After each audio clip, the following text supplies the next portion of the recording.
AP ఎన్నికల్లో Telangana CM Revanth Reddy hot topic అయ్యారు. None other than Chandrababu Naidu through Revanth. And through Revanth, it is my sister. Jagan మీదకు షర్మిల బాణాన్ని రేవంతే సంధించారా?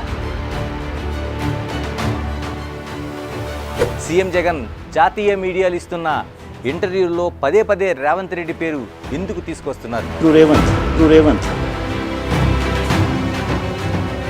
చెల్లి షర్మిలను తన మీదకు ప్రయోగించింది రేవంత్ రెడ్డి అని జగన్ ఎందుకు అంటున్నారు? రేవంత్ రిమోట్ చంద్రబాబు చేతుల్లో ఉందని ఎందుకు చెప్తున్నారు? ఇదే ఏపీ తెలంగాణ పొలిటికల్ సర్కిల్స్లో హాట్ టాపిక్గా మారింది. దీనిపై చర్చించే ముందు ఇంతకీ నేషనల్ ఛానల్స్ ఇంటర్వ్యూల్లో సీఎం జగన్ రేవంత్ రెడ్డి గురించి ఏమన్నారో ఒక్కసారి చూద్దాం. Even Congress is also propped up by Chandrababu Naidu. That's the unfortunate thing. In fact, Chandrababu Naidu remote controls Revanth, and through Revanth, it is my sister. And today, you know who's driving my sister or the Congress party in the state?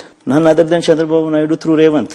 You're making a very serious allegation. You're claiming Chandrababu Naidu and Revanth Reddy have propped up Y. Sharmila to take you on in Andhra Pradesh. Absolutely. None other than Chandrababu Naidu through Revanth. And through Revanth, it is my sister. చూశారుగా CM Jagan ఏమంటున్నారు? షర్మిల వెనుక ఉన్నది రేవంత్ రెడ్డి, చంద్రబాబు అని ఆరోపిస్తున్నారు. ఇదే ఇప్పుడు hot టాపిక్గా మారింది.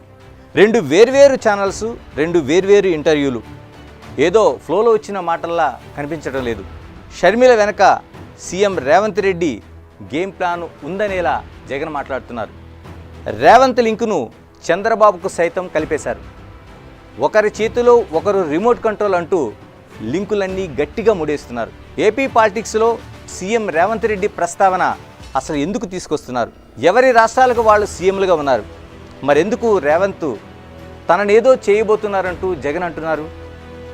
రేవంత్ రెడ్డి, షర్మిల ఇద్దరు కాంగ్రెస్ పార్టీ కావడం వల్లే ఇలా లింకు కలుపుతున్నారా? షర్మిల రిమోట్ రేవంత్ రెడ్డి చేతిలో ఉందనడంలో నిజముందా? ఇలా రకరకాల చర్చ నడుస్తోంది. జగన్ రేవంత్ల మధ్య కాస్త గ్యాప్ ఉందని అంటారు. రేవంత్ రెడ్డి తెలంగాణ సీఎం అయ్యాక ఏపీ సీఎం జగన్ తనకు కట్టెసీగా కూడా విషెస్ చెప్పలేదని రేవంత్ ఓ ఇంటర్వ్యూలో అన్నారు.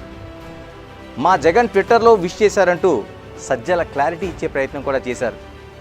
ఇలాంటి ప్రస్తావనలు చూస్తే ఆ ఇద్దరి మధ్య సత్సంబంధాలు లేవని అనుకోవచ్చనే మాట వినిపిస్తోంది. షర్మిల సొంత పార్టీతో తెలంగాణలో ఏదో ట్రై చేశారు.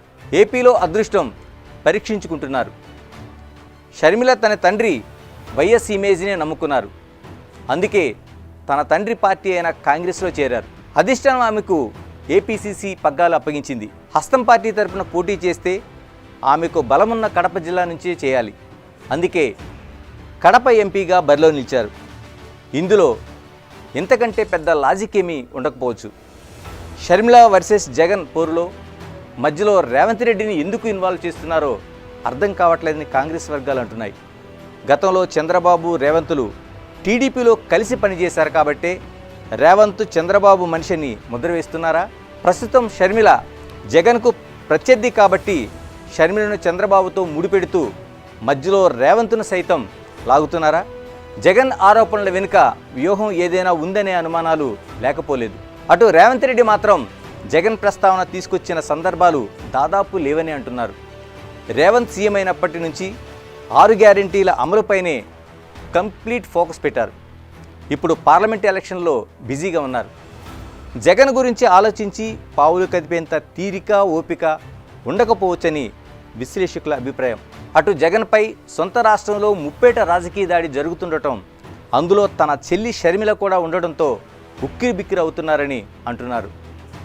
షర్మిల కాంగ్రెస్ పార్టీ కావడం, రేవంత్ రెడ్డి సైతం కాంగ్రెస్ పార్టీ తరపున సీఎంగా ఉండడంతో షర్మిల వెనక రేవంత్ రెడ్డి ఉన్నారని అంటున్నారో లేదంటే ఇంకేదైనా వ్యూహం ఉందో జగన్కే తెలియాలి.